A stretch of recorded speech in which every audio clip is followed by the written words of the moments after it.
mythology. The return of Lilith. Lilith is supposed to be the chief demon that didn't want to lay down with Adam. Chandler was talking about. But they also tell you in the Lilith book by Barbara Black Couture, and also in Raphael Pate's book, Hebrew Goddess, that Lilith is supposed to take her seat on the right hand of God. Now in the Kabbalistic text, they say it's about what? They say that the whole shit, the whole Kabbalah is based on the return of the Shekinah, the feminine energy. This is the Kabbalistic text. Gershom Scholem, which is the chief authority on Kabbalistic out of Tel Aviv, died in 1982. They say, well, what's all this Kabbalistic and this Kabbalah stuff? What does it all mean? What's going to happen? He said, ultimately, all this shit is going to turn back into chaos. And chaos is the realm of the great mother. Chaos rules. Chaos is supreme. You see? That's so the feminine principle is chaos. And if you keep it up hard enough, long enough, you can stir up the damn chaos. Now, so it is the Shakti power. Now, so he failed to realize, he talked about Osiris, and he talked about the hidden.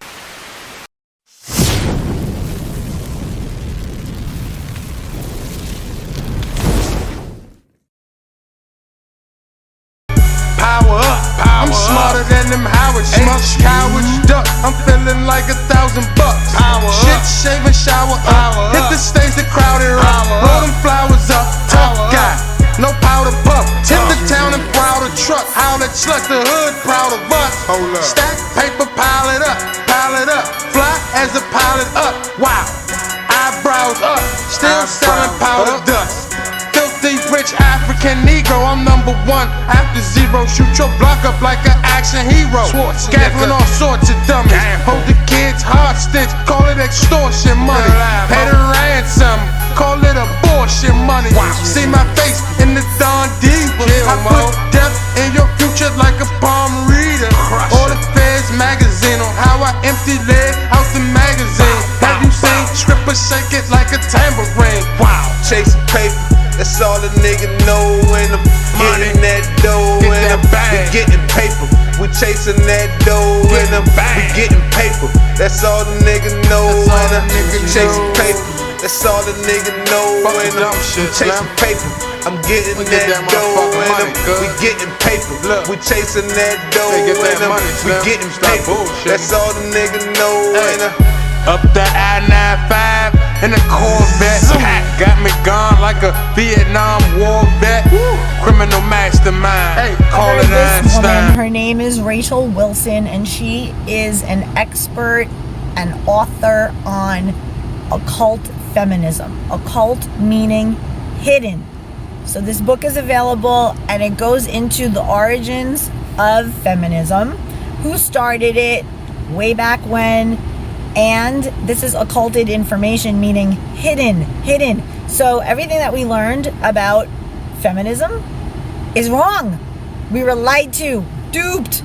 So the gist is, the beginning of 1900s, there was a meeting on Jekyll Island. There's a book about that too. And all the titans of industry at that time got together, had a few, and decided, how are we going to make this country service to the state? How are we going to take this bitch over? How are we going to take over the world? How are we going to lead every single human on this planet off a bridge and into the ditch? So they came up with some ideas, one of which was feminism. It is rooted in satanic Marxism. It's a form of Marxism. So when you think of feminism, just think that it's a process, a tool, a social engineering manipulation rooted in Marxism, and eugenics, which is a tenet of Satanism. This is so deep and so heavy, and this is the time where we are all waking up, and people who are elevating their consciousness and seeking truth are finding it. And I, for one, love to study up on what actually is happening in our world, where it originated, why things are the way they are, and the more I probe, the more truth I see. So, who else has awakened? And what are you studying? Economics? Are you studying about feminism? Are you... I highly recommend this book, Satanic Feminism. Honestly, this is on Satanic Feminism within religious horror, and today we're going to be talking about Lilith. I also know that there are multiple versions of this story, so I'm going to be talking about the generally accepted version of Lilith. A 98-year-old grandmother welcomes her 620... Hi, my name is B. I wrote an honest thesis on Satanic Feminism within religious horror, and today we're going to be talking about Lilith. What was the greatest challenge you faced? The church. Finding a church that would allow us to film in. Because they'd have to read the script and approve it. We got turned down and turned away by a lot of churches that were not going to allow us to film. The first opening scene of me arriving, we originally wanted it to be a train station, but we were not allowed to film at any of the train stations because they were all ran also by the church, and they did not allow us to do that. What was the greatest challenge?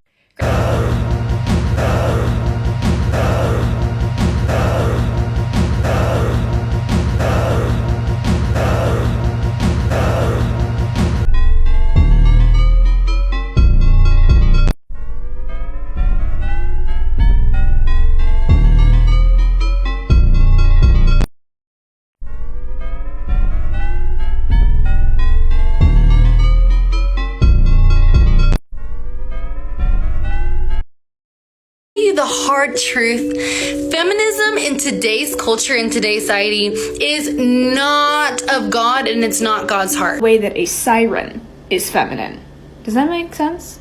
I want to be feminine in a way that makes men feel a sense of unease and dread, as if they are being lured out to sea to their deaths, but they can't stop. I want to be feminine in the way that a siren is feminine. Oh my god. Okay, let's talk about this. So last year I read this book called In Defense of Witches, The Legacy of the Witch Hunts and Why Women Are Still on Trial. Women. Oh my god.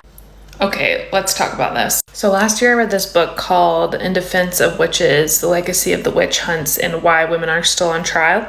So it's a very nuanced book, but I think one of the things I kind of wanted to reference in this video is about aging and how women don't like aging or aren't allowed to age in society based off of the Western witch trials, which still affects us today with the patriarchy. So back then when the witch trials were happening, they were women just left and right. In fact, it became so rare to see an older woman in society just walking around. Like if you did, you were like, a lot of the time, if a woman was at a certain age, was widowed, didn't have any more children to take care of, wasn't benefiting society in any way, they would just witch. You know, that was it. I wanted to do like a full treatment of the history of feminism. So I took 2.5 years and dug in super, super hard. Like I went to all the primary sources. I read all the writings of the feminists themselves as far back as I could find it, you know. And I didn't know anything. I thought I kind of knew. I didn't know. I had no idea. And as I'm researching and I'm profiling all the different feminist activists over the last several centuries, I found this thread over and over and over that most of them were very much diametrically opposed to Christianity. They were into the occult in various forms. A lot of them were spirit mediums, tarot card readers, automatic writers. They were theosophists. They were members of the Golden Dawn, like all the different esoteric, you know, groups that are out there. And as I kept finding this, I thought, okay, I can't ignore this aspect because I keep finding it. There's something here. There's something to this. I thought it would be more about like the funding and the politics, but I found this common spiritual thread among all of these women who were so passionate about feminism that it was like that Christianity is the patriarchy, and that's really what they were fighting. And I was shocked to find a PhD thesis by professor out of Sweden who himself is a Luciferian. So obviously he and I have different worldviews, but he found the same thing that I found. And he wrote his PhD thesis, which is a book you can buy on Amazon called Satanic Feminism. And it talks about how first wave feminism, we're talking late 1700s through the 19th century, these women openly saw Lucifer as their liberator. They wrote about it, they talked about it. And I'm like, why have I never heard that, right? So that's kind of the paradigm shatter for me, was to realize that this is a spiritual battle more than it is a political one. The politics is downstream, but that this is a spiritual thing. And even for these women that far back, they saw this as a spiritual battle more than they even saw it as a political or a financial or a social battle. So that completely changed the way that I looked at feminism and family dynamics and gender dynamics. So that's why I wrote it, and that's what really kind of blew my mind about it. Why did you call it occult feminism? There's two reasons. That title kind of has a dual meaning. One is because the word occult just means secret or hidden. Mm-hmm. So there's actually an entire hidden history of feminism. The history that you and I have been taught, like we just went over in the beginning of, the women were oppressed and so they had to get freedom and blah, blah, blah. That's the mainstream version we've all heard, that all the feminists were angels, heroes, brave, strong. We owe them everything, right? They were these heroes. But the secret history, the real history, has actually been gatekept by women's studies departments. If you've been getting scam texts like these, it means your data was probably leaked online somewhere. Most departments, by gender studies departments, which were started in 1970 by the Ford Foundation and the Rockefeller Foundation, to kind of astroturf the movement, to rewrite the history and make it, number one, more palatable, more appealing, especially to women of that time period who were, sexual revolutionaries, Marxists, that sort of thing. But also because there was a lot of scammery going on. There was a lot of snake oil salesmen in the movement, a lot of phonies, a lot of people who were paid and pushed to the front to be the mouthpiece, while there were other people with agendas actually behind it. So that's one aspect of the meaning. And of course, the other aspect is these women were occult practitioners in large part. A lot of them claimed to be spirit mediums or fortune tellers or tarot card readers. There were a couple I profile in the book who were high priestesses in the Golden Dawn, or they were, into espionage. They did secret insider trading deals with, wealthy industrialists of the time. So there's actually a lot of secrets hidden in the history of the feminist movement that almost nobody knows about unless they've read the book. Some of their moving and shaking was very impressive for a bunch of oppressed, sort of like chained to an oven type women. So they're very impressive. One of the things that I like about Christianity is the fact that the religion doesn't really gaslight you about like the messed up nature of human beings. And when it comes to the messed up nature of human beings, I think that men and women also have their own things that they've got to battle with. One of the things that I find that women have to temper in their own nature is their desire to want to rule over their husbands and their desire to want to rule over men. And when I read this book, I couldn't help having this notion that women inherently have a desire to rule over men, that then when men let them do it, they will hate them. And not only will they hate them, it will just expand endlessly, and it doesn't ever end until it's until it's reined in, or until it's tempered on the individual level. Does that make sense? Yes, 100%. Absolutely. I agree with you on everything you just said. That's usually a layer that people don't get to until they've been thinking about this stuff and observing and kind of analyzing it for quite a while. So it's pretty impressive to me that you kind of got that pretty quickly, because the curse in Genesis for the woman is what you just described, that we're going to have this innate urge to rule over the husband, even though we desire the husband. You want the husband to be the leader. You want him to have authority. You want him to be responsible and take care of business and be a man who gets things done. But at the same time, you also kind of want to tell him what to do and how he should do it and where you think he's going wrong and criticize and things like this. Now, that's like an individual level. But on a broader, more societal level, we see the same spirit, the same attitude coming up again and again. If you guys paid attention during the American political presidential cycle we just had with Nikki Haley running for president, she's shuttered her campaign now. But the song they picked for her campaign theme was a song called Man Eater. And then she had the debate where she made a snide remark to the men about wearing heels and walking all over them and this sort of thing. So it's like, even a woman who is extremely powerful like her, I mean, she's been in some of the highest levels of government, she's a very powerful person, she still feels like she has to prove that she can do it better than the men. Then she's going to run circles around them. She's going to get in there and not only compete, but dominate them, and it's like, so you see it on every level with women, but they're never happy when they're doing that, right? The most miserable wife is one whose husband lets her do whatever she wants. Like, no woman wants a man who she can walk all over, yet at the same time, we're constantly shit testing and pushing boundaries. So I do think that is our struggle, just like you said. I think that's the primary thing, that once this clicks with women, I've gotten lots of DMs and emails from women where they're like, once that clicked with me, everything changed. My relationship is better.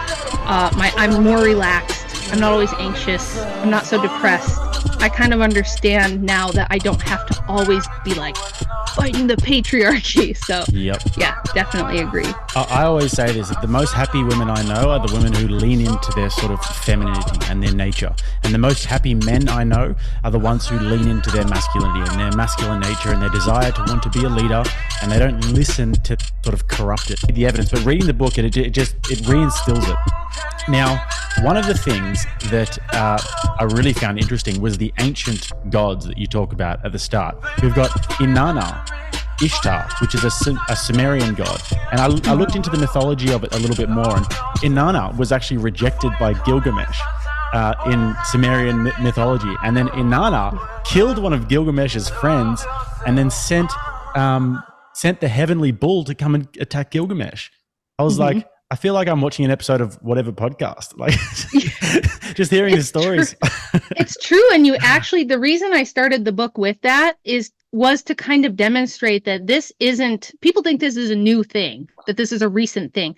This goes back to the very beginning of the oldest tales we have in humankind, in every culture, in every religion, and it repeats over and over. I also go into like the goddess Kali, whose consort Shiva, her male counterpart, had to throw himself under her feet and let her step on him to keep her from destroying the world out of pure wrath, right? And like Lilith, the legend of the demon Lilith and how she refused to be beneath Adam and became like a killer of infants. And I was literally thinking when I was reading that, I was like, they had this argument, Lilith and Adam, and Lilith is like, I will not be beneath you, and Adam's like, come on, like, just nothing changes. It's just the same thing that's happening today.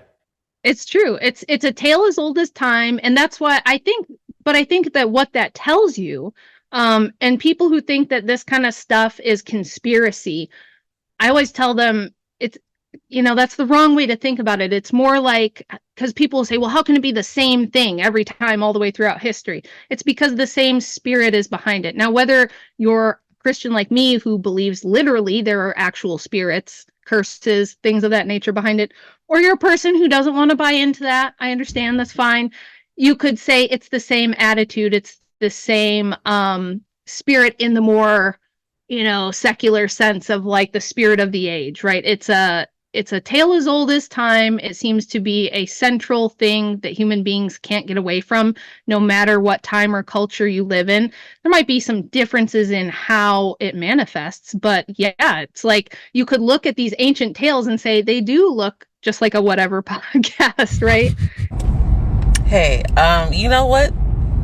That may be that's something to think about or ponder on, and especially when it comes to that particular subject or that particular book of literature. It's like there's so many takes and outtakes you can take from it because it's all methodological, right? It's like it's not like for fact or verbatim, right? But I do believe like Siobhan's necklace from this week's American Horror Story Delicate episode is a big nod to the American Horror Story Season 3 Coven. During the promotional campaign for AHS Coven, there were several campaign photos with the witches engulfing a snake. And at this point, it feels like Ryan Murphy is just playing with us, especially after the theories I made over this last week about Siobhan being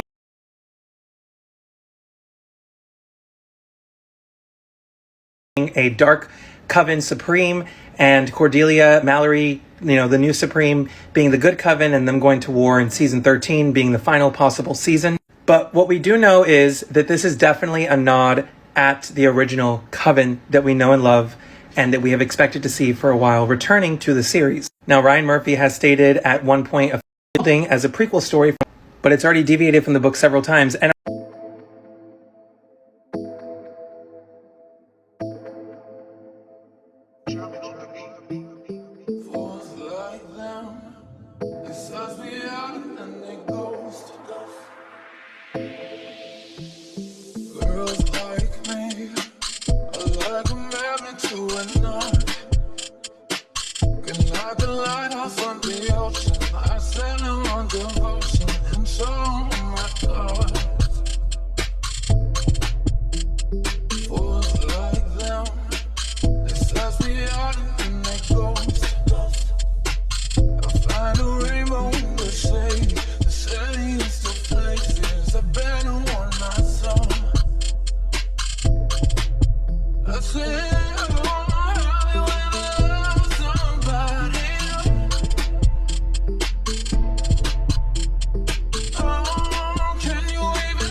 Lilith is a figure from Jewish mythology who is often portrayed as a seductress and temptress of mortal men.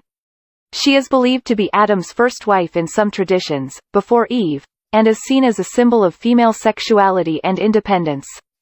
According to some versions of the myth, Lilith refused to submit to Adam and left the Garden of Eden to live on her own. She is said to have been banished by God and became a demon, preying on men and seducing them with her beauty and charm. Of Lilith, stage 1 was her wildness, her fullness was dormant. She suppressed it. She was trying to fit in. She was trying to stay married. She was trying to be the good girl. Stage 2, she rips the good girl mask off, gets the divorce, goes on a rampage. How many of you can relate to that? Definitely did that. After I felt like I was caged in for too long, trying to be someone who I was not, came out of the cage and went wild. That's stage 2 Lilith. Going from dormant over to developing, or I sometimes call it distorted. It's still got a lot of rage. It's still got a lot of resentment in it. Stage 3 Lilith expression comes with sacredness. It doesn't have the rage. It doesn't have the resentment. It doesn't have the fear. The amount of people that I trigger on here on a daily basis, whenever I speak to Lilith's archetype as a sexual liberator, is insane. Because you do realize that a big portion of her lore has to do with her being a succubus. One of the most common reasons why someone chooses to work with Lilith has to do with the embodiment of your sensuality, whether it's glamour magic, domination, sex magic, shadow work, whatever. The common denominator here is your connection to your eros. Because when you're connected to your eros, you have made sexuality sacred again. And as a consequence, you start basking in the sensuality of life, tasting your food, feeling the wind run through your hair, and you begin to see life as a pleasurable experience from every angle. As you're constantly flooding your nervous system with this frequency, you've got a lot of happy brain chemistry going on. What you're doing is expanding your electromagnetic field. And that is why sexual energy is so powerful. Not to mention that sexual reclamation is so critical for those who have to heal, especially feminine beings who have been ruptured over and over again by toxic patriarchal views. Sexual energy is sacred.